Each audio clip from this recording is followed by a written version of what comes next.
ਵਾਹਿਗੁਰੂ ਜੀ ਕਾ ਖਾਲਸਾ ਵਾਹਿਗੁਰੂ ਜੀ ਕੀ ਫਤਿਹ। ਮੈਂ ਤੁਹਾਡੀ ਹੋਸਟ ਨੀਲਮ ਕੌਰ। ਮੈਂ ਟੀਵੀ 84 ਦੇ ਸਾਰੇ ਦਰਸ਼ਕਾਂ ਦੇ ਸਰੋਤਿਆਂ ਦਾ ਦਿਲੀ ਸਵਾਗਤ ਕਰਦੀ ਹਾਂ ਪ੍ਰੋਗਰਾਮ ਸੱਚੋ ਸੱਚ ਵਿੱਚ, ਜਿਹੜੇ ਇਸ ਪ੍ਰੋਗਰਾਮ ਨਾਲ ਦੇਸ਼ਾਂ ਵਿਦੇਸ਼ਾਂ ਤੋਂ ਜੁੜ ਚੁੱਕੇ ਨੇ। ਖਾਲਸਾ ਅਫੇਅਰ ਸੈਂਟਰ ਦੇ ਸੰਚਾਲਕ ਡਾਕਟਰ ਅਮਰਜੀਤ ਸਿੰਘ ਜੀ ਰੋਜ਼ਾਨਾ ਦੀ ਤਰ੍ਹਾਂ ਸਾਡੇ ਨਾਲ ਅੱਜ ਵਾਸ਼ਿੰਗਟਨ ਡੀਸੀ ਤੋਂ ਜੁੜ ਚੁੱਕੇ ਨੇ। ਆਓ ਉਹਨਾਂ ਨਾਲ ਗੱਲਬਾਤ ਕਰਕੇ ਪ੍ਰੋਗਰਾਮ ਦੀ ਸ਼ੁਰੂਆਤ ਕਰਦੇ ਹਾਂ। ਜੀ ਡਾਕਟਰ ਸਾਹਿਬ, ਵਾਹਿਗੁਰੂ ਜੀ ਕਾ ਖਾਲਸਾ ਵਾਹਿਗੁਰੂ ਜੀ ਕੀ ਫਤਿਹ। हाँ जी, वाहिगुरु जी का खालसा वाहिगुरु जी की फतेह जी। ਜੀ ਡਾਕਟਰ ਸਾਹਿਬ, ਤੁਹਾਡਾ ਨਿੱਘਾ ਸਵਾਗਤ ਹੈ ਪ੍ਰੋਗਰਾਮ ਸੱਚੋ ਸੱਚ ਵਿੱਚ।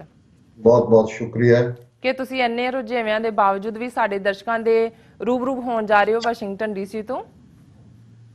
मेरे लिए भी ये हमेशा ही जो मैं मिस करदा जे मैं अज दा प्रोग्राम मिस करदा, सो मैं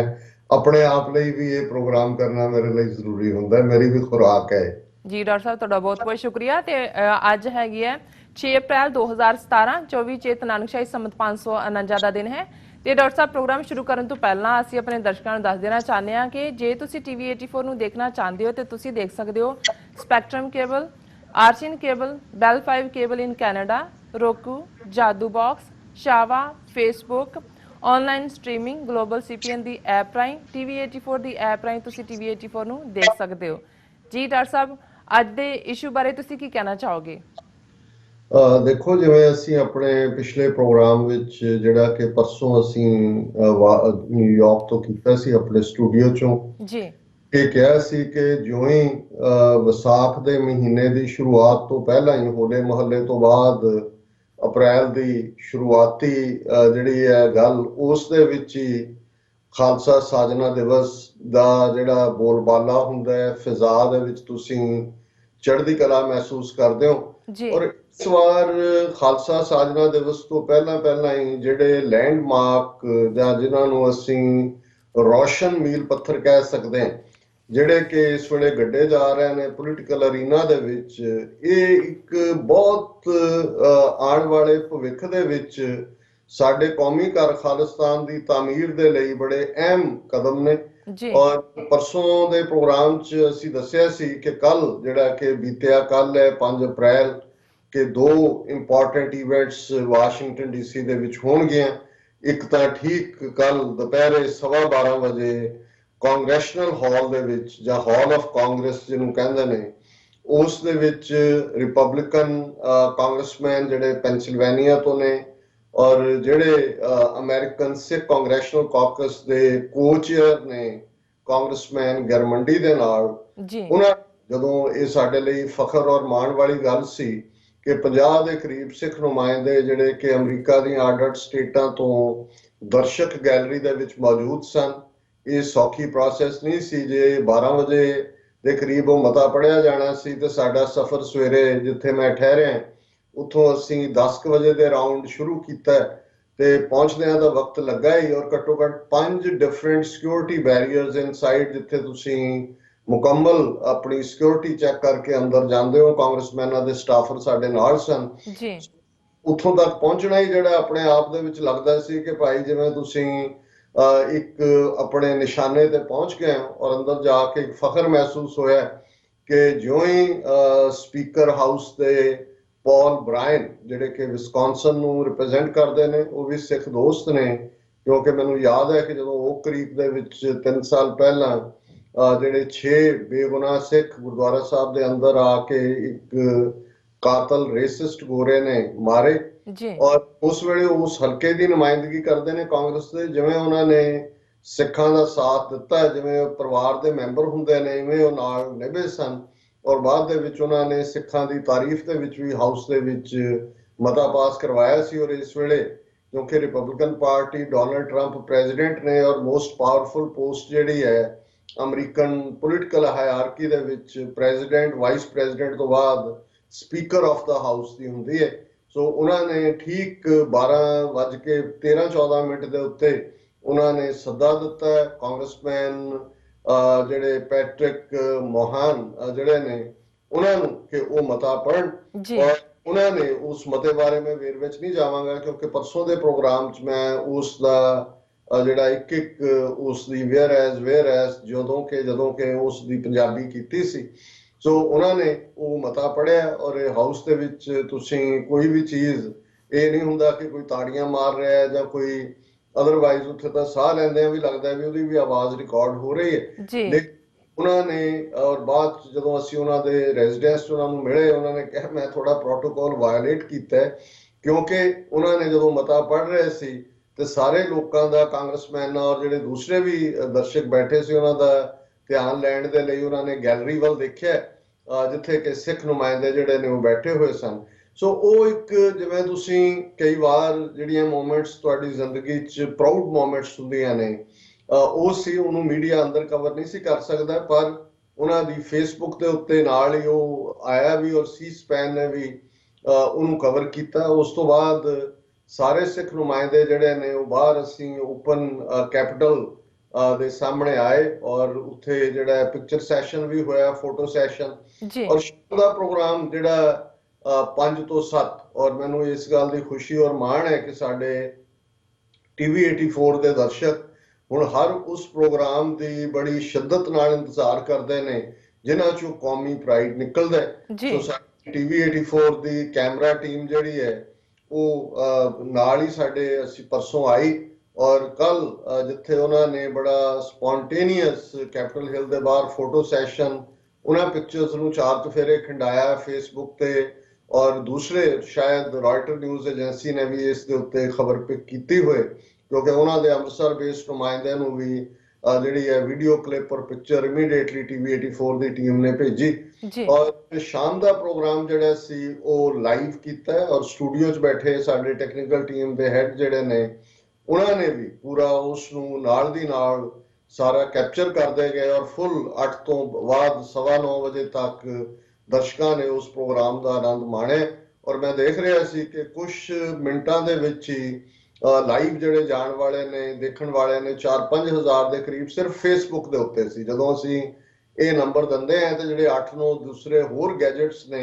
ਉਹਨਾਂ ਦੇ ਵਿੱਚ ਹਜ਼ਾਰਾਂ ਦੀ ਗਿਣਤੀ 'ਚ, ਔਰ ਮੈਂ ਕਹਿ ਸਕਦਾ ਕਿ ਹੁਣ TV 84 ਦੇ ਵਿਊਅਰਸ ਜੇ ਅਸੀਂ ਫੇਸਬੁੱਕ ਔਰ ਦੂਸਰਿਆਂ ਨੂੰ ਕਾਊਂਟ ਕਰੀਏ, ਜੀ ਜਾਂ ਟੋਕੂ, ਬਾਕੀ ਬੈਲ 5 ਔਰ ਸਪੈਕਟਰਮ, ਤੇ ਲੱਖਾਂ ਦੇ ਵਿੱਚ ਜ਼ਰੂਰ ਇਹ ਗਿਣਤੀ ਹੈ। ਔਰ ਹੁਣ ਇਸ ਦਾ ਨੋਟਿਸ ਵੀ ਲਿਆ ਜਾਂਦਾ, ਜਿਵੇਂ ਕਰਨੈਲ ਸਿੰਘ ਪੰਜੋਲੀ ਮੈਂਬਰ ਸ਼੍ਰੋਮਣੀ ਕਮੇਟੀ ਨਾਲ ਜਿਹੜਾ ਸਾਡਾ ਇੰਟਰਵਿਊ ਸੀ TV 84 ਦਾ, ਉਹ ਅਗਲੇ ਦਿਨ ਉੱਥੋਂ ਦੇ ਪ੍ਰਮੁੱਖ ਅਖਬਾਰ ਦੀ ਸੁਰਖੀ ਸੀ ਕਿ ਇਵੇਂ ਕਰਨੈਲ ਸਿੰਘ ਪੰਜੋਲੀ ਨੇ TV 84 ਚੈਨਲ ਨਾਲ ਗੱਲ ਕਰਦਿਆਂ ਇਹ ਕਿਹਾ। ਸੋ ਜ਼ਾਹਰ ਹੈ ਵੀ ਇਹ ਸਾਡੇ ਲਈ ਇੱਕ ਫਖਰ ਦਾ ਮੁਕਾਮ ਹੈ ਕਿ 4.5 ਸਾਲ ਦੇ ਵਿੱਚ ਅੱਜ ਜੇ TV 84 ਨਾ ਹੁੰਦਾ ਤੇ ਇਹ ਜਿਹੜੀ ਕੱਲ ਦੀ ਇਵੈਂਟ, ਜਿਹੜੀ ਕਿ ਹਿਸਟੋਰੀਕਲ ਇਵੈਂਟ ਹੈ, ਔਰ ਜਿਹੜੇ ਸੈਂਕੜਿਆਂ ਕਮੈਂਟ ਇਸ ਦੇ ਉੱਤੇ ਸਾਨੂੰ ਆਏ ਨੇ, ਜਿਸ 'ਚ ਹਰ ਇੱਕ ਨੇ ਸਿੱਖ, ਭਾਵੇਂ ਕੋਈ ਪੰਜਾਬ ਦੀ ਧਰਤੀ ਤੇ ਬੈਠਾ ਹੈ, ਕੋਈ ਮਨੀਲਾ ਫਿਲੀਪੀਨ 'ਚ ਹੈ, ਕੋਈ ਮਾਸਕੋ 'ਚ ਹੈ, ਔਰ ਅਮਰੀਕਾ ਕੈਨੇਡਾ ਭਰ 'ਚ, ਉਹਨਾਂ ਨੇ ਕਿਹਾ ਕਿ ਜੀ ਸਾਡੀਆਂ ਅੱਖਾਂ 'ਚ ਅਥਰੂ ਨੇ, ਔਰ ਅਸੀਂ ਮਾਣ ਮਹਿਸੂਸ ਕਰਦੇ ਹਾਂ ਕਿ ਅੱਜ ਅਮਰੀਕਾ ਜਿਹੜਾ ਕਿ ਇੱਕੋ ਇੱਕ super power, corridor of power ਹੈ, ਉਹਦੇ ਕਾਂਗਰਸਮੈਨ ਇੱਕ ਤੋਂ ਬਾਅਦ ਇੱਕ ਆ ਕੇ, ਜਿਹੜੀ ਸ਼ਾਮ ਦੀ ਇਵੈਂਟ ਸੀ ਉਹਦੇ 'ਚ ਦੋਨੋਂ ਹੀ ਕੋ-ਚੇਅਰ ਜਿਹੜੇ ਨੇ, ਕਾਂਗਰਸਮੈਨ ਗਰਮੰਡੀ ਵੀ ਔਰ ਪੈਟਰਿਕ ਮੋਹਨ ਵੀ ਜਿਹੜੇ ਨੇ, ਉਹਨਾਂ ਨੇ ਐਡਰੈਸ ਕੀਤਾ। ਜਿਹੜੇ ਕੈਲੀਫੋਰਨੀਆ ਦੇ ਕਾਂਗਰਸਮੈਨ ਆਏ, ਔਰ ਇਹ ਸਾਰੇ ਨੇ ਜਿਹੜਾ ਇੱਕ ਬੜਾ ਉੱਥੇ ਰੰਗ ਬੰਨਿਆ। ਔਰ ਚੰਗੀ ਗੱਲ ਇਹ ਸੀ ਕਿ ਜਿਵੇਂ ਅਸੀਂ ਪਰਸੋਂ ਦੇ ਪ੍ਰੋਗਰਾਮ 'ਚ ਦੱਸਿਆ ਸੀ ਕਿ ਪ੍ਰੋਮੀਨੈਂਟ ਜਿਹੜੇ ਸਾਡੇ ਸਪੋਰਟਸ ਪਰਸਨ ਨੇ, ਜਿਨ੍ਹਾਂ 'ਚ ਸਤਪਾਲ ਸਿੰਘ, ਟੈਨਿਸ ਖਿਡਾਰੀ, ਫੀਲਡ ਹਾਕੀ ਦੀ ਮੈਂ ਹੁਣ ਡੀਟੇਲ ਨਾਂ ਨਹੀਂ ਲਵਾਂਗਾ, ਘੱਟੋ ਘੱਟ 6-7 ਦੇ ਕਰੀਬ, ਔਰ ਇੱਕ 4 ਭੈਣਾਂ ਭਰਾਵਾਂ ਦੀ ਟੀਮ ਵੜੈਚ ਫੈਮਿਲੀ, ਜਿਹੜੇ ਬੱਚੇ ਜਿਹੜੇ ਨੇ ਗੋਲਫ ਦੇ ਵਿੱਚ ਉਹਨਾਂ ਨੇ ਆਪਣੀ ਥਾਂ ਬਣਾਈ ਹੈ,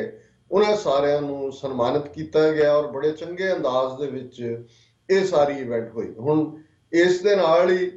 ਅੱਜ ਜਦੋਂ ਅਸੀਂ ਦੇਖਦੇ ਹਾਂ ਕਿ ਅੱਜ ਦਾ ਦਿਨ ਕੱਲ ਨਾਲੋਂ ਵੀ ਕੁਝ ਮਾਮਲਿਆਂ ਦੇ ਵਿੱਚ ਜਿਹੜਾ ਹੈ ਉਹ ਕੈਨੇਡਾ ਦੀ ਧਰਤੀ ਦੇ ਉੱਤੋਂ ਜਿਹੜੀ ਇੱਕ ਬੜੀ ਫਖਰਯੋਗ ਖਬਰ ਆਈ ਹੈ, ਔਰ ਉਸ ਕਰਕੇ ਅੱਜ ਮੈਂ ਆਪਣੇ ਵੀਕਲੀ ਆਰਟੀਕਲ ਵੀ ਕਾਫੀ ਲੇਟ ਕੀਤੇ, ਔਰ ਇਸ ਕਰਕੇ ਜਿਹੜਾ ਹੈ ਕਿ ਮੈਂ ਉਹ ਪਲਾਂ ਦੇ ਇੰਤਜ਼ਾਰ 'ਚ ਸੀ, ਔਰ ਜਿਉਂ ਹੀ ਇਹ ਮੈਨੂੰ ਪਤਾ ਲੱਗਾ ਵੀ ਅੱਜ ontario ਦੀ ਪਾਰਲੀਮੈਂਟ ਦੇ ਵਿੱਚ ਇਹ ਡਿਸਕਸ ਹੋਣਾ ਹੈ, ਉਹਨਾਂ ਦੇ ਸਟੇਟ ਲੈਜਿਸਲੇਚਰ 'ਚ, ਜਿਹੜਾ 1984 ਨੂੰ ਸਿੱਖ ਨਸਲਕੁਸ਼ੀ ਦੇ ਨਾਲ ਜਿਹੜਾ ਜੋੜਦੇ ਆ ਮਤਾ ਪੇਸ਼ ਕੀਤਾ ਜਾਣਾ। ਤੇ ਸਾਡੇ ਮਿੱਤਰ ਸਤਨਾਮ ਸਿੰਘ ਹੋਰਾਂ ਨੇ ਸਾਨੂੰ ਲਿੰਕ ਵੀ ਲਾਈਵ ਭੇਜਿਆ, ਤੇ ਆਲਮੋਸਟ 1:30 ਵਜੇ ਤੋਂ ਡਿਬੇਟ ਜਿਹੜੀ ਕਿ ਪਹਿਲਾਂ ਡਿਫਰੈਂਟ ਇਸ਼ੂਜ਼ ਤੇ ਰਹੀ, 2 ਵਜੇ ਤੋਂ ਲੈ ਕੇ ਲਗਭਗ ਅਸੀਂ ਦੇਖਦੇ ਹਾਂ ਕਿ 5-6 ਸਪੀਕਰਸ ਜਿਹੜੇ ਨੇ ਉਹਨਾਂ ਨੇ ਇੱਕ ਤੋਂ ਬਾਅਦ ਇੱਕ ਉਸ ਮਤੇ ਦੇ ਉੱਤੇ ਜਿਹੜਾ ਮਤਾ ਕਿ ਲਿਬਰਲ ਪਾਰਟੀ ਦੀ ਮੈਂਬਰ ਪ੍ਰੋਵਿੰਸ਼ੀਅਲ ਪਾਰਲੀਮੈਂਟ ਬੀਬੀ ਹਰਿੰਦਰ ਕੌਰ ਮੱਲੀ, ਜਿਹੜੇ ਕਿ ਗੁਰਬਖਸ਼ ਸਿੰਘ ਮੱਲੀ ਪਹਿਲੇ ਦਸਤਾਰਧਾਰੀ ਮੈਂਬਰ ਪਾਰਲੀਮੈਂਟ ਲਿਬਰਲ ਪਾਰਟੀ ਦੇ ਕੈਨੇਡਾ ਦੇ ਇਤਿਹਾਸ 'ਚ ਬਣੇ ਸਨ, ਉਹਨਾਂ ਦੀ ਬੇਟੀ ਹੈ। ਜੀ ਔਰ ਬੇਸ਼ੱਕ ਜਿਹੜਾ ਪਿਤਾ ਉਹਨਾਂ ਦੇ ਸਾਊ ਭਲੇ ਸੁਭਾਅ ਦੇ ਸੀ, ਹਾਲਾਂਕਿ ਉਹਨਾਂ ਨੇ ਕੋਈ ਪਾਰਲੀਮੈਂਟਰੀ ਹਿਸਟਰੀ ਤੇ ਆਪਣਾ ਡੈਂਟ ਨਹੀਂ ਛੱਡਿਆ, ਕਿਉਂਕਿ ਸਧਾਰਨ ਜਿਹਾ ਉਹਨਾਂ ਦਾ ਜਿਹੜੀ ਪਹੁੰਚ ਸੀ ਸਿਆਸੀ ਕੋਈ ਬਹੁਤੇ ਨਹੀਂ ਸਨ। ਲੇਕਿਨ ਅੱਜ ਮੈਨੂੰ ਫਖਰ ਮਹਿਸੂਸ ਹੋਇਆ ਕਿ ਜਦੋਂ ਮਤਾ ਇੰਟਰੋਡਿਊਸ ਕਰਦੇ ਆ ਬੀਬੀ ਹਰਿੰਦਰ ਕੌਰ ਮੱਲੀ ਨੇ ਲਗਭਗ 12 ਮਿੰਟ ਜਿਹੜੇ ਨੇ ਉਹ ਐਡਰੈਸ ਕੀਤੇ ਇਸ਼ੂ ਕਿ ਵੀ ਕੀ ਸਿੱਖ ਕੀ ਨੇ, ਸਾਡਾ ਧਰਮ ਕੀ ਹੈ ਔਰ ਸਾਡੇ ਨਾਲ ਭਾਰਤ ਦੇ ਵਿੱਚ ਕੀ ਹੋਇਆ। ਔਰ ਅੱਜ ਦੇ ਇਸ ਜਦੋਂ ਕਿ ਮਤਾ ਪੇਸ਼ ਕੀਤਾ ਜਾ ਰਿਹਾ ਸੀ, ਜਿਹੜੇ ਨਵੰਬਰ 84 ਸਿੱਖ ਨਸਲਕੁਸ਼ੀ ਦਾ ਸ਼ਿਕਾਰ ਹੋਏ ਕੁਝ ਪਰਿਵਾਰ ਸੀ, ਉਹਨਾਂ ਦੇ ਪਰਿਵਾਰਕ ਮੈਂਬਰ ਵੀ ਦਰਸ਼ਕ ਗੈਲਰੀ ਦੇ ਵਿੱਚ ਬੈਠੇ ਸਨ। ਇਸ ਤੋਂ ਇਲਾਵਾ ਬਹੁਤ ਵੱਡੀ ਗਿਣਤੀ ਦੇ ਵਿੱਚ ਓਨਟਾਰੀਓ ਭਰ ਦੀਆਂ ਸਿੱਖ ਸੰਗਤਾਂ ਦਰਸ਼ਕ ਗੈਲਰੀ ਦੇ ਵਿੱਚ ਸਨ ਔਰ ਉਸ ਮਤੇ ਨੇ ਇਤਿਹਾਸ ਸਿਰਜ ਦਿੱਤਾ ਹੈ। ਇਹ ਪਹਿਲੀ ਵਾਰ ਹੈ ਕਿ ਦੁਨੀਆ ਦੇ ਕਿਸੇ ਖਿੱਤੇ 'ਚ ਇੱਕ ਇੰਨੀ ਪਾਵਰਫੁਲ ਸਟੇਟ ਲੈਜਿਸਲੇਚਰ ਨੇ ਜਿਹੜਾ ਉਹ ਨਵੰਬਰ 84 ਨੂੰ ਸਿੱਖ ਨਸਲਕੁਸ਼ੀ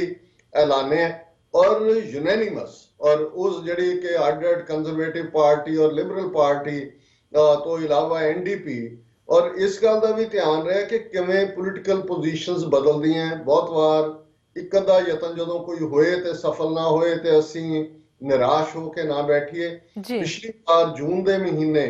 ਇਸੇ ਹੀ ਲਾਈਨ ਦੇ ਉੱਤੇ ਇਸੇ ਤਰਜ ਦਾ ਮਤਾ Jagmeet Singh member provincial parliament, ਜਿਹੜੇ ਕਿ ਸਾਡੇ ਪਿਛਲੇ TV 84 ਦੇ ਜਿਹੜਾ ਸਾਡਾ ਸਾਲਾਨਾ ਫੰਕਸ਼ਨ ਸੀ ਨਿਊਯਾਰਕ 'ਚ, ਉਸ ਦੇ ਮੁੱਖ ਮਹਿਮਾਨ ਸਨ। ਸੋ ਪਿਛਲੇ ਜੂਨ ਦੇ ਵਿੱਚ ਉਹਨਾਂ ਨੇ ਮਤਾ ਲਿਆਂਦਾ ਸੀ। ਕੰਜ਼ਰਵੇਟਿਵ ਪਾਰਟੀ ਨੇ ਵੀ ਉਦੋਂ ਸਪੋਰਟ ਕੀਤੀ ਸੀ, ਪਰ ਲਿਬਰਲ ਪਾਰਟੀ ਦੀ ਹਕੂਮਤ ਸੀ ਔਰ ਲਿਬਰਲ ਪਾਰਟੀ ਵੱਲੋਂ ਅਪੋਜ਼ ਕਰਨ ਕਰਕੇ ਮਤਾ ਪਾਸ ਨਹੀਂ ਸੀ ਹੋ ਸਕਿਆ। ਔਰ ਇਸ ਵਾਰ ਦੀ ਰਿਮਾਰਕੇਬਲ ਗੱਲ ਇਹ ਸੀ ਕਿ ਇਹ ਮਤਾ ਹੀ ਲਿਬਰਲ ਪਾਰਟੀ ਦੀ ਜਿਹੜੀ ਮੈਂਬਰ ਹੈ ਲੈਜਿਸਲੇਟਿਵ ਪਾਰਲੀਮੈਂਟ ਦੀ ਹਰਿੰਦਰ ਕੌਰ ਮੱਲੀ ਨੇ ਲਿਆਂਦਾ ਔਰ ਦੂਸਰੇ ਲਿਬਰਲਸ ਨੇ ਵੀ ਮੁਕੰਮਲ ਹਮਾਇਤ ਦਿੱਤੀ ਔਰ NDP ਦੇ ਜਗਮੀਤ ਸਿੰਘ ਔਰ ਕੰਜ਼ਰਵੇਟਿਵ ਪਾਰਟੀ ਨੇ ਵੀ ਮੁਕੰਮਲ ਹਮਾਇਤ ਦਿੱਤੀ। ਸੋ ਇਹ ਯੂਨੈਨਿਮਸਲੀ ਸਰਬਸੰਮਤੀ ਦੇ ਨਾਲ ਇਹ ਰੈਜ਼ੋਲੂਸ਼ਨ ਜਿਹੜਾ ਉਹ ਪਾਸ ਹੋਇਆ ਔਰ ਜਿਹੜੀ ਸਪੀਚ ਖਾਸ ਤੌਰ ਤੇ ਜਗਮੀਤ ਸਿੰਘ ਦੀ ਸੀ ਔਰ ਮੈਂ ਹਰਿੰਦਰ ਸਿੰਘ ਤੱਖੜ ਲਿਬਰਲ ਪਾਰਟੀ ਦੇ ਦੂਸਰੇ ਜਿਹੜੇ ਨੇ ਉਹਨਾਂ ਦੀ ਵੀ ਪ੍ਰਭਾਵਸ਼ਾਲੀ, ਉਹਨਾਂ ਨੇ ਫੈਕਟਸ ਨਾਲ ਗੱਲ ਕੀਤੀ। ਪਰ ਪਿਛਲੇ ਜੂਨ ਦੇ ਵੇਲੇ ਉਹੀ ਇੱਕ ਆਵਾਜ਼ ਬਣ ਕੇ ਉੱਭਰੇ ਸੀ ਜਿਨ੍ਹਾਂ ਨੇ ਹਿੰਦੁਸਤਾਨੀ ਭਾਰਤੀ ਹਕੂਮਤ ਦੇ ਰੋਹ ਕਹਿਰ ਜਾਂ ਉਹਨਾਂ ਦੀ ਜਿਹੜੀ ਗੁੱਡ ਬੁੱਕਸ 'ਚ ਰਹਿਣ ਦੀ ਚਾਹਨਾ ਹੁੰਦੀ ਆ, ਉਹਨਾਂ ਤੋਂ ਡਰਦੇ ਆ ਜਿਹੜਾ ਲਿਬਰਲ ਪਾਰਟੀ ਨੇ ਇਸ ਦਾ ਵਿਰੋਧ ਕੀਤਾ ਸੀ। ਪਰ ਅੱਜ ਜਦੋਂ ਹਰਿੰਦਰ ਸਿੰਘ ਤੱਖੜ ਇੱਕ ਤੋਂ ਬਾਅਦ ਇੱਕ ਦਲੀਲ ਕਿ ਜੀ ਮਨਮੋਹਨ ਸਿੰਘ ਨੇ ਮਾਫੀ ਮੰਗੀ, ਜਿਹੜਾ ਰਾਜਨਾਥ ਸਿੰਘ ਨੇ ਜੈਨੋਸਾਈਡ ਕਿਹਾ, ਤੇ ਮੈਂ ਮੁਸਕਰਾ ਰਿਹਾ ਸੀ। ਮੈਂ ਕਿਹਾ ਜੀ ਕਿ ਵੀ ਗੱਲ ਅਲਟੀਮੇਟਲੀ ਇਹੀ ਹੁੰਦੀ ਹੈ ਕਿ ਜਬ ਦਿਆ ਰੰਜ ਬੁੱਤੋਂ ਨੇ ਤੋ ਖੁਦਾ ਯਾਦ ਆਇਆ, ਕਿਉਂਕਿ ਬਹੁਤ ਜਲਦੀ ਓਨਟਾਰੀਓ ਪਾਰਲੀਮੈਂਟ ਨਾਲ ਸੰਬੰਧਿਤ ਇਲੈਕਸ਼ਨਾਂ ਹੋਣ ਜਾ ਰਹੀਆਂ ਔਰ ਲਿਬਰਲ ਪਾਰਟੀ ਦੇ ਖਿਲਾਫ ਇਹ ਗੱਲ ਗਈ ਕਿ ਉਹਨਾਂ ਨੇ ਜੂਨ 84 ਦੇ ਜਿਹੜੇ ਪਿਛਲੇ 2016 ਦੇ ਵਿੱਚ ਇਸ ਮਤੇ ਦੀ ਵਿਰੋਧਤਾ ਕੀਤੀ ਸੀ। ਸੋ ਇਹਨਾਂ ਨੂੰ ਨਜ਼ਰ ਆ ਰਿਹਾ ਸੀ ਲਿਬਰਲ ਵਾਲਿਆਂ ਨੂੰ ਕਿ ਭਾਈ ਹੁਣ ਤੁਸੀਂ ਸਿੱਖ ਵੋਟਰਾਂ ਨੂੰ ਫੇਸ ਕਰਨਾ ਹੈ। ਉੱਥੇ ਗੁਰਦੁਆਰਾ ਕਮੇਟੀਆਂ, ਕੌਂਸਲ, ਉਹਨਾਂ ਨੇ ਵੀ ਆਪਣੇ ਕਿਸਮ ਨਾਲ, ਔਰ ਜਿਹੜੀ ਚੰਗੀ ਗੱਲ ਹੈ ਕਿ ਇਹ ਹੀ ਜਿਹੜੇ ਲੋਕ ਗੁਰਦੁਆਰਾ ਮੈਨੇਜਮੈਂਟਸ ਦੇ ਵਿੱਚ ਜਾਂ ਅਦਰਵਾਈਜ਼ ਬੈਠ ਕੇ ਡਿਫਰੈਂਟਲੀ ਸੋਚਦੇ ਨੇ, ਅੱਜ ਉਹਨਾਂ ਦੇ ਬੱਚੇ ਬੱਚੀਆਂ ਜਿਹੜੇ ਕੈਨੇਡਾ ਦੇ ਵਿੱਚ ਜਨਮੇ ਨੇ, ਉਹਨਾਂ ਨੇ ਇਹ ਝੰਡਾ ਚੁੱਕ ਲਿਆ ਸੀ ਕਿ ਵੀ ਇਹਨੂੰ ਅਸੀਂ ਜਿਹੜਾ ਜੈਨੋਸਾਈਡ ਰੈਕਗਨਾਈਜ਼ ਕਰਵਾਉਣਾ। ਸੋ ਇਹ ਯੂਨੈਨਿਮਸਲੀ ਰੈਜ਼ੋਲੂਸ਼ਨ ਦਾ ਪਾਸ ਹੋਣਾ ਔਰ ਮੈਂ ਆਪਣੇ ਦਰਸ਼ਕਾਂ ਦੇ ਲਾਭ ਹਿੱਤ ਜ਼ਰੂਰ, ਬੜਾ ਬਰੀਫ ਰੈਜ਼ੋਲੂਸ਼ਨ ਹੈ, ਉਸ ਨੂੰ ਮੈਂ ਅੰਗਰੇਜ਼ੀ 'ਚ ਵੀ ਪੜ੍ਹਦਾ ਔਰ ਉਸ ਦੀ ਜਿਹੜੀ ਹੈ ਬੜੀ ਸੰਖੇਪ ਪੰਜਾਬੀ ਜਿਹੜੀ ਕਿ ਮੈਂ ਇਸ ਹਫਤੇ ਦੇ ਆਰਟੀਕਲ ਦੇ ਲਈ ਕੀਤੀ ਹੈ, ਕਿਉਂਕਿ ਮੈਂ ਵੀ ਵੇਟ ਕਰ ਰਿਹਾ ਸੀ। ਜਿਉਂ ਹੀ ਇਹ ਸਾਰੀ ਡਿਸਕਸ਼ਨ ਮੁਕੰਮਲ ਹੋਈ ਫੌਰਨ ਮੈਂ ਇਸ ਤੇ ਆਪਣਾ ਰਾਈਟ ਅਪ ਵੀ ਕੀਤਾ ਔਰ ਇਹ ਜਿਹੜਾ ਮੋਸ਼ਨ ਮੂਵ ਹੋਇਆ ਉਸ ਦੇ ਸ਼ਬਦ ਨੇ that in the opinion of this house the legislative assembly of Ontario should reaffirm our commitment to the values we cherish, justice, human rights and fairness, and condemn all forms of communal violence hatred, hostility, prejudice, racism, and intolerance in India and anywhere else in the world, including the 1984 genocide perpetrated against the Sikhs throughout India, and call on all sides to embrace truth and reconciliation. ਔਰ ਇਸ ਦੀ ਜਿਹੜੀ Punjabi exact ਬਣਦੀ ਹੈ ਉਹ ਇਹ ਹੈ, legislative assembly Ontario Canada ਦੀਆਂ ਅਤ ਪਿਆਰੀਆਂ ਇਨਸਾਫ, ਮਨੁੱਖੀ ਹੱਕਾਂ ਅਤੇ ਨਿਆਂ ਸੰਗਤਾ ਦੀਆਂ ਕਦਰਾਂ ਕੀਮਤਾਂ ਵਿੱਚ ਮੁੜ ਪ੍ਰਤੀਬੱਧਤਾ ਦਾ ਪ੍ਰਗਟਾਵਾ ਕਰਦੇ ਹਾਂ। ਭਾਰਤ ਵਿੱਚ ਹਰ ਕਿਸਮ ਦੀ ਫਿਰਕੂ ਹਿੰਸਾ, ਨਫ਼ਰਤ, ਦੁਸ਼ਮਣੀ, ਵਿਤਕਰਾ, ਨਸਲਵਾਦ ਅਤੇ ਅਸਹਿਣਸ਼ੀਲਤਾ, ਜਿਸ ਵਿੱਚ 1984 ਵਿੱਚ ਭਾਰਤ ਭਰ ਵਿੱਚ ਸਿੱਖਾਂ ਦੇ ਖਿਲਾਫ ਕੀਤੀ ਗਈ ਨਸਲਕੁਸ਼ੀ ਸ਼ਾਮਲ ਹਨ, ਦੀ ਨਿਖੇਧੀ ਕਰਦੇ ਹਾਂ ਅਤੇ ਸਾਰੀਆਂ ਧਿਰਾਂ ਨੂੰ ਅਪੀਲ ਕਰਦੇ ਹਾਂ ਕਿ ਉਹ ਸੱਚਾਈ ਦੇ ਲੜ ਲੱਗਦੇ ਹਨ ਇਸ ਦਾ ਸਮਾਧਾਨ ਕਰਨ। ਸੋ ਮੈਂ ਸਮਝਦਾ ਵੀ ਇਹ ਸਿਰਫ ਹੁਣ ਨਵੰਬਰ 84 ਤੱਕ ਹੀ ਗੱਲ ਮਹਿਦੂਦ ਨਹੀਂ ਹੈ। ਜਦੋਂ ਵੀਰ ਜਗਮੀਤ ਸਿੰਘ ਹੋਰਾਂ ਨੇ ਆਪਣੀ ਪ੍ਰੈਜੈਂਟੇਸ਼ਨ ਦਿੱਤੀ ਤੇ ਉਹਨਾਂ ਨੇ ਕਰੰਟ ਤੋਂ ਹੀ ਸ਼ੁਰੂ ਕੀਤਾ ਕਿ ਅੱਜ ਭਾਰਤ ਦੇ ਵਿੱਚ ਕਿਵੇਂ ਅਸਹਿਣਸ਼ੀਲਤਾ ਹੈ, ਕਿਵੇਂ ਫਿਲਮ ਐਕਟਰ ਆਮਿਰ ਖਾਨ ਵਰਗੇ ਜਿਹੜੇ ਨੇ ਉਹਨਾਂ ਨੂੰ ਵੀ ਜਿਹੜਾ ਨਫ਼ਰਤ ਦਾ, ਔਰ ਆਮ ਲੋਕ ਜਿਹੜੇ ਨੇ ਗੁਰਮੇਲ ਕੌਰ ਦਾ ਉਹਨਾਂ ਨੇ ਜ਼ਿਕਰ ਕੀਤਾ, ਭਾਰਤ ਵਿੱਚ ਹੋ ਰਹੀ ਪੋਲਰਾਈਜੇਸ਼ਨ ਦਾ ਜ਼ਿਕਰ ਕੀਤਾ, ਔਰ ਉਹਨਾਂ ਨੇ ਸਾਰੇ ਨੂੰ ਕੰਡੈਮ ਕਰਦੇ ਆ। ਫਿਰ ਉਹਨਾਂ ਨੇ ਜੂਨ 84 ਨਵੰਬਰ 84 ਦੇ ਨਾਲ ਜੋੜਿਆ। ਉਹਨਾਂ ਨੇ ਇਹ ਵੀ ਕਿਹਾ ਕਿ ਅੱਜ ਇਹ ਕਿਉਂ ਜਿਹਾ ਦੇਸ਼ ਹੈ ਜਿਹੜਾ ਆਪਣੇ ਆਪ ਨੂੰ ਲੋਕਤੰਤਰ ਕਹਿੰਦਾ, ਔਰ ਉਹਨਾਂ ਨੇ ਕਿਹਾ ਵੀ ਮੈਨੂੰ ਵੀ ਵੀਜ਼ਾ ਡਿਨਾਈ ਕੀਤਾ ਗਿਆ ਕਿਉਂਕਿ ਮੈਂ ਮਨੁੱਖੀ ਹੱਕਾਂ ਦੀ ਗੱਲ ਕਰਦਾ, ਔਰ ਹਾਊਸ ਦੇ ਹੋਰ ਵੀ ਜਿਹੜੇ ਇਸ ਪਾਸੇ ਕੰਮ ਕਰਦੇ ਨੇ ਉਹਨਾਂ ਦੇ ਉੱਤੇ ਪ੍ਰਭਾਵ ਪਾਇਆ ਜਾ ਰਿਹਾ ਕਿ ਉਹ ਜਿਹੜਾ ਸਿੱਖਾਂ ਦੇ ਜਾਂ ਜਸਟਿਸ ਦੇ ਹੱਕ ਦੇ ਵਿੱਚ ਨਾ ਬੋਲਣ। ਔਰ ਇਹ ਵੀ ਗੱਲ ਹਾਲਾਂਕਿ ਸਾਨੂੰ ਕੱਲ ਇਸ ਗੱਲ ਦੀ ਕਨਫਰਮੇਸ਼ਨ ਹੋ ਗਈ ਸੀ ਪਿਛਲੇ ਕੱਲ ਕਿ ਇਹ ਮਤਾ ਆ ਰਿਹਾ ਹੈ ਔਰ ਇਸ ਦੀਆਂ ਸੰਭਾਵਨਾਵਾਂ ਨੇ ਕਿ ਇਸ ਵਾਰ ਇਹ ਯੂਨੈਨਿਮਸਲੀ ਪਾਸ ਹੋਏਗਾ। ਪਰ ਇਸ ਪੇਸ਼ ਹੋਣ ਤੋਂ 2-3 ਘੰਟੇ ਪਹਿਲਾਂ ਸਾਡੇ ਜਿਹੜੇ ਰਿਸੋਰਸ ਸਾਧਨ ਨੇ ਉਹਨਾਂ ਨੇ ਸਾਨੂੰ ਦੱਸਿਆ ਕਿ ਪਿਛਲੇ 24 ਘੰਟਿਆਂ ਦੇ ਵਿੱਚ ਭਾਰਤੀ ਹਕੂਮਤ ਦਿੱਲੀ ਬੈਠਿਆ, ਉਹਨਾਂ ਦੀ ਫੋਰਨ ਮਿਨਿਸਟਰੀ, ਆਟਵਾ ਵਿਚਲਾ ਉਹਨਾਂ ਦਾ ਹਾਈ ਕਮਿਸ਼ਨ, ਟੋਰਾਂਟੋ ਵਿਚਲਾ ਉਹਨਾਂ ਦਾ ਕੌਂਸੂਲੇਟ, ਉਹ ਪਿਛਲੇ 24 ਘੰਟੇ ਤੋਂ ਸਾਰੇ ਹੀ ਜਿਹੜੇ ਉਹ ਹਥਿਆਰ ਵਰਤ ਸਕਦੇ ਨੇ ਉਹ ਵਰਤਣ ਦੀ ਕੋਸ਼ਿਸ਼ ਕਰ ਰਹੇ ਨੇ। ਉਹ ਪ੍ਰੈਸ਼ਰ ਬਿਲਡ ਕਰ ਰਹੇ ਨੇ ਕਿ ਇਹ ਕੈਨੇਡਾ ਭਾਰਤ ਰਿਲੇਸ਼ਨਸ ਨੂੰ ਖਰਾਬ ਕਰ ਦੇਗਾ, ਇਹ ਜਿਹੜਾ ਆਪਸ ਦੇ ਵਿੱਚ ਬਹੁਤ ਟਕਰਾਅ ਦੀ ਲਾਈਨ ਪੈਦਾ ਕਰੇਗਾ ਔਰ ਇਧਰ ਉਧਰ। ਸੋ ਈਵਨ ਜਿਹੜੇ ਸਾਡੇ ਸਿੰਸੀਅਰ ਐਫਰਟ ਕਰਨ ਵਾਲੇ ਸੀ ਉਹ ਵੀ ਜਿਵੇਂ ਕਹਿੰਦੇ ਨੇ ਕਿ ਦੇ ਵਰ ਕੀਪਿੰਗ ਦਾ ਫਿੰਗਰਸ ਕ੍ਰਾਸਡ ਕਿ ਇਹ ਹੋਏ ਕਿ 12th ਆਵਰ ਦੇ ਉੱਤੇ ਬੇਸ਼ੱਕ ਸਟੇਟ ਦੀ ਲਿਬਰਲ ਪਾਰਟੀ ਨੇ ਫੈਸਲਾ ਲਿਆ ਕਿ ਕੋਈ ਅਪਰ ਲੈਵਲ ਤੇ ਇਸ ਕਿਸਮ ਦੀ ਕਮਾਂਡ ਆ ਜਾਏ ਜਾਂ ਦੂਸਰੇ ਜਿਹੜੇ ਨੇ ਐਨਡੀਪੀ ਜਾਂ ਕੰਜ਼ਰਵੇਟਿਵ ਪਾਰਟੀ, ਪਰ ਮੈਂ ਸਮਝਦਾ ਵੀ ਜਿੱਥੇ ਅਸੀਂ ਅੱਜ ਇਸ ਯੂਨੀਕ ਵਿਕਟਰੀ ਨੂੰ ਸੈਲੀਬ੍ਰੇਟ ਕਰ ਰਹੇ ਹਾਂ ਉੱਥੇ ਗੁਰੂ ਦਾ ਸ਼ੁਕਰਾਨੇ। ਔਰ ਮੈਂ ਆਪਣੀ ਲਿਖਤ ਦੇ ਵਿੱਚ ਵੀ ਅੱਜ ਇਹ ਗੱਲ ਕਹੀ ਹੈ ਕਿ 3 ਸਦੀਆਂ ਤੋਂ ਅੱਜ ਜਦੋਂ ਅਸੀਂ ਖਾਲਸਾ ਸਾਜਨਾ 1699 ਈਸਵੀ ਦੇ ਨਾਲ ਦੇਖਦੇ ਹਾਂ ਸ਼ੁਰੂਆਤ ਕਿ ਇਹ ਕਿਉਂ ਜਿਹਾ ਕ੍ਰਿਸ਼ਮਾ ਅਕਾਲ ਪੁਰਖ ਦਾ ਆਪਣੇ ਖਾਲਸੇ ਦੇ ਰੂਪ ਕਿ ਮੁਗਲਿਆ ਸਾਮਰਾਜ, ਅਫਗਾਨ ਧਾੜਵੀ, ਬ੍ਰਿਟਿਸ਼ ਬਸਤੀਵਾਦੀ ਔਰ ਅੱਜ ਪਿਛਲੇ 70 ਸਾਲਾਂ ਤੋਂ ਜਿਸ ਸਿਸਟਮ ਦਾ ਅਸੀਂ ਸ਼ਿਕਾਰ ਹੈ ਹਿੰਦੂਤਵਾਦੀ ਵਿਚਾਰਧਾਰਾ ਵਾਲਿਆਂ ਦਾ, ਇਹਦੇ ਬਾਵਜੂਦ ਅੱਜ ਦੁਨੀਆ ਦੇ ਇੱਕੋ ਇੱਕ super power Washington DC Capitol Hill ਦੇ ਕਾਂਗਰੈਸ਼ਨਲ ਹਾਊਸ ਚੋਂ,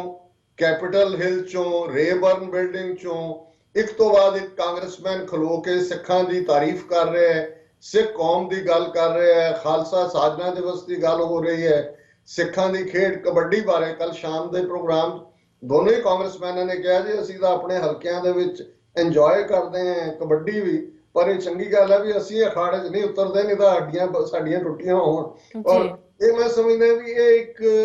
ਜਿਵੇਂ ਤੁਸੀਂ ਕਿਸੇ ਕਲਚਰ ਨੂੰ, ਕਿਸੇ ਤਹਿਜ਼ੀਬ ਨੂੰ ਪਿਆਰ ਕਰਦੇ ਹੋ, ਔਰ ਇਸੇ ਤਰ੍ਹਾਂ ਮੈਂ ਸਮਝਦਾ ਵੀ ਕੈਨੇਡਾ ਦੇ ਜਿੱਥੇ ਕੈਨੇਡਾ 'ਚ ਓਨਟਾਰੀਓ ਦੇ ਵਿੱਚ ਅੱਜ ਮਤਾ ਪਾਸ ਹੋਇਆ, ਉਸ ਤੋਂ ਪਹਿਲਾਂ ਅਸੀਂ ਦੇਖਿਆ ਆਟਵਾ ਦੇ ਵਿੱਚ ਝੰਡਾ ਝੂਲਿਆ ਔਰ ਸਾਰਾ ਹੀ ਇਹ ਜਿਹੜਾ ਮਹੀਨਾ ਅਪ੍ਰੈਲ ਦਾ ਇਹ ਜਿਹੜਾ ਓਨਟਾਰੀਓ ਸਟੇਟ ਦੇ ਵਿੱਚ ਸਿੱਖ ਹੈਰੀਟੇਜ ਮੰਥ ਦੇ ਤੌਰ ਤੇ ਸੈਲੀਬ੍ਰੇਟ ਕੀਤਾ ਗਿਆ। ਸੋ ਇਹ ਵਰਾ 2017 ਸਾਡੇ ਲਈ ਬੜਾ ਰਿਮਾਰਕੇਬਲ ਹੈ ਕਿਉਂਕਿ ਵਿਸਾਖੀ ਦਾ ਜਿਹੜਾ ਗੁਰਦੁਆਰਾ ਸਾਹਿਬਾਨ ਦੇ ਵਿੱਚ ਦੀਵਾਨਾਂ ਦੇ ਨਾਲ ਉਸ ਦੀ ਸੈਲੀਬ੍ਰੇਸ਼ਨ, ਸਾਡੀਆਂ ਪੈਰੇਡਸ, ਸਾਡੇ ਨਗਰ ਕੀਰਤਨ ਜਿਹਦੀ ਇੱਕ ਅਨੋਖੀ ਆਨ ਸ਼ਾਨ ਹੁੰਦੀ ਹੈ। ਲੱਖਾਂ ਦੀ ਗਿਣਤੀ ਦੇ ਵਿੱਚ ਸਿੱਖ ਪਾਰਟਿਸਿਪੇਟ ਕਰਦੇ ਨੇ। ਜਿਵੇਂ ਸਰੀ ਦੇ ਵਿੱਚ 22 ਅਪ੍ਰੈਲ ਦਾ ਨਗਰ ਕੀਰਤਨ ਹੈ, ਉਹਦੇ ਵਿੱਚ ਪਿਛਲੀ ਵਾਰ 2.5 ਲੱਖ ਤੋਂ ਜ਼ਿਆਦਾ, ਔਰ ਇਹ ਫਿਗਰ ਅਸੀਂ ਕੋਈ ਆਪਣੇ ਕੋਲੋਂ ਨਹੀਂ ਘੜੀ, ਕੈਨੇਡੀਅਨ ਮੀਡੀਆ ਔਰ ਕੈਨੇਡੀਅਨ ਪੁਲਿਸ ਜਿਹੜੀ ਉੱਤੇ ਹੈਲੀਕਾਪਟਰਾਂ ਰਾਹੀਂ ਮੇਜਰ ਕਰਦੇ ਨੇ ਕਿ ਕਿੰਨੀ ਥਾਂ ਤੇ ਕਿੰਨੇ ਲੋਕ ਖਲੋ ਸਕਦੇ ਨੇ। ਸੋ 2 ਲੱਖ ਸਿੱਖਾਂ ਨੇ ਪਿਛਲੀ ਪੈਰੇਡ 'ਚ ਪਾਰਟਿਸਿਪੇਟ ਕੀਤਾ ਸੀ। ਔਰ ਇੱਥੇ ਵੀ ਮੈਂ ਅੱਜ ਇਸੇ ਲਈ ਸਕਾਈਪ ਰਾਹੀਂ ਗੱਲਬਾਤ ਕਰ ਰਹੇ ਹਾਂ ਕਿ ਅਸੀਂ ਕਮਿੰਗ ਸੈਚਰਡੇ ਇੱਕ ਵੱਡੀ ਸਿੱਖ ਡੇ ਪੈਰੇਡ ਜਿਹਨੂੰ East cost Gurdwara coordination committee ਨੇ ਆਰਗੇਨਾਈਜ਼ ਕੀਤਾ ਹੈ। ਦੂਸਰੀ ਵਾਰ ਪਿਛਲੇ ਸਾਲ ਸਿੱਖ ਫਰੀडम ਮਾਰਚ ਦੇ ਥੱਲੇ ਸੀ। ਇਸ ਦੇ ਵਿੱਚ ਹਜ਼ਾਰਾਂ ਸਿੱਖ ਸੰਗਤਾਂ ਦੀ ਪਾਰਟਿਸਿਪੇਸ਼ਨ ਹੋਏਗੀ। ਸੋ ਅਸੀਂ ਇਸ ਸਾਰੇ ਨੂੰ ਜਿਹੜਾ ਇਸ ਦੇ ਵਿੱਚ ਪਾਰਟਿਸਿਪੇਟ ਵੀ ਕਰੀਏ। ਔਰ ਕੱਲ ਸਿਰਫ ਇਹਨਾਂ 2 ਸਮਾਗਮਾਂ ਤੱਕ ਹੀ ਗੱਲ ਮਹਿਦੂਦ ਨਹੀਂ ਸੀ। ਉਸ ਤੋਂ ਬਾਅਦ ਲਗਭਗ ਸਾਡੀਆਂ 3 ਮੀਟਿੰਗਸ ਜਿਨ੍ਹਾਂ ਦੇ ਵਿੱਚ ਇੱਕ ਸੈਨੇਟਰ ਦੇ ਆਫਿਸ ਚੀਫ ਆਫ ਸਟਾਫ ਨਾਲ ਵੀ ਸੀ ਔਰ ਦੂਸਰੇ 2 ਕਾਂਗਰਸਮੈਨਾਂ ਦੇ ਆਫਿਸਿਸ ਨਾਲ ਸੀ, ਜਿਹੜੇ ਸਿੱਖ ਡੈਲੀਗੇਸ਼ਨ ਮਿਲੇ। ਔਰ ਉਹਦੇ ਵਿੱਚ ਖਾਸ ਤੌਰ ਤੇ ਜਿਹੜੇ 2-3 ਮੀਟਿੰਗਸ ਦੇ ਵਿੱਚ ਹੀ ਮੈਂ ਜਿਹੜਾ ਪੁਆਇੰਟ ਹਾਈਲਾਈਟ ਕੀਤਾ, ਮੈਂ ਮੁਬਾਰਕਬਾਦ ਦਿੱਤੀ ਉਹਨਾਂ ਨੂੰ ਕਿ ਤੁਸੀਂ ਸਾਨੂੰ ਰੈਕਗਨਾਈਜ਼ ਕੀਤਾ। ਪਰ ਉਹਦੇ ਨਾਲ ਮੈਂ ਕਿਹਾ ਜੀ ਬੜੀ ਰਿਮਾਰਕੇਬਲ ਗੱਲ ਹੈ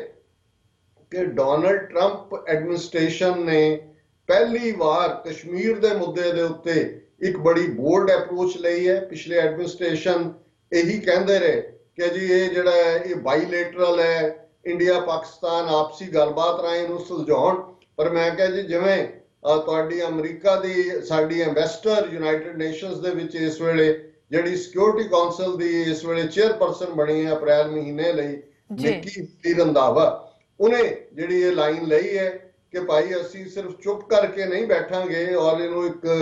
ਦਰਸ਼ਕ ਦੇ ਤੌਰ ਤੇ ਨਹੀਂ ਦੇਖਾਂਗੇ, ਅਸੀਂ ਇਹਦੇ 'ਚ ਰੋਲ ਅਦਾ ਕਰਾਂਗੇ। ਔਰ ਫੌਰਨ ਭਾਰਤ ਦੇ ਵਿਦੇਸ਼ ਮੰਤਰਾਲੇ ਨੇ ਇਸ ਨੂੰ ਕੰਡੈਮ ਕੀਤਾ ਕਿ ਜੇ ਅਸੀਂ ਕੋਈ ਪਾਰਟਿਸਿਪੇਸ਼ਨ ਨਹੀਂ ਚਾਹੁੰਦੇ। ਔਰ ਮੈਂ ਉਹਨਾਂ 3 ਹੀ ਮੀਟਿੰਗਸ ਦੇ ਵਿੱਚ ਕਿਹਾ ਕਿ ਸਿੱਖ ਕੌਮ ਫੁੱਲੀ ਸਪੋਰਟ ਕਰਦੀ ਹੈ ਅਮਰੀਕਾ ਦੀ ਇਸ ਨੀਤੀ ਨੂੰ ਕਿ ਤੁਸੀਂ ਇੰਟਰਵੀਨ ਕਰੋ, ਕਿਉਂਕਿ ਇਹ ਗੱਲ ਸਿਰਫ ਕਸ਼ਮੀਰ ਦੇ ਮੁੱਦੇ ਤੱਕ ਹੀ ਨਹੀਂ ਹੈ। ਕੋਈ ਵੀ ਭਵਿੱਖ ਦੀ ਲੜਾਈ ਭਾਰਤ ਔਰ ਪਾਕਿਸਤਾਨ ਵਿਚਾਲੇ ਇਹ ਰਵਾਇਤੀ ਹਥਿਆਰਾਂ ਨਾਲ ਨਹੀਂ ਹੋਏਗੀ, ਇਹ ਅਲਟੀਮੇਟਲੀ ਨਿਊਕਲੀਅਰ ਹੋਏਗੀ। ਔਰ ਅਸੀਂ ਸੈਂਡਵਿਚ ਬਣੇ ਹੋਏ ਹਾਂ। ਸਾਡੀ ਸਿੱਖ ਸਿਵਲਾਈਜੇਸ਼ਨ ਵਾਗਾ ਤੋਂ ਦਰਿਆਏ ਜਮਨਾ ਤੱਕ ਸਾਡੇ 80% ਦੁਨੀਆ ਦੇ ਕੁੱਲ ਸਿੱਖਾਂ ਦੀ ਆਬਾਦੀ ਉੱਥੇ ਹੈ। ਸਾਡੇ ਇਤਿਹਾਸਕ ਗੁਰਦੁਆਰੇ, ਗੁਰਧਾਮ, ਸਾਡੀ ਪਵਿੱਤਰ ਧਰਤੀ ਦੋਨਾਂ ਪੰਜਾਬਾਂ ਦੇ ਵਿੱਚ, ਦੂਸਰੇ ਪਾਸੇ ਸਾਡਾ ਮੱਕਾ ਔਰ ਮਦੀਨਾ, ਸਾਡਾ ਨਨਕਾਣਾ ਸਾਹਿਬ, ਸਾਡਾ ਕਰਤਾਰਪੁਰ ਔਰ 274 ਦੇ ਕਰੀਬ ਇਤਿਹਾਸਕ ਗੁਰਦੁਆਰੇ ਉੱਥੇ ਮੌਜੂਦ ਨੇ। ਔਰ ਕੋਈ ਵੀ ਜਿਹੜੀ ਤਬਾਹੀ ਹੈ ਭਵਿੱਖ ਦੀ ਉਹ ਸਾਡੀ ਸਿਵਲਾਈਜੇਸ਼ਨ ਨੂੰ ਮੁਕੰਮਲ ਤੌਰ ਤੇ ਤਬਾਹ ਕਰੇਗੀ। ਸੋ ਇਸ ਨੁਕਤੇ ਨੂੰ ਸਾਰਿਆਂ ਨੇ ਬੜੇ ਧਿਆਨ ਦੇ ਨਾਲ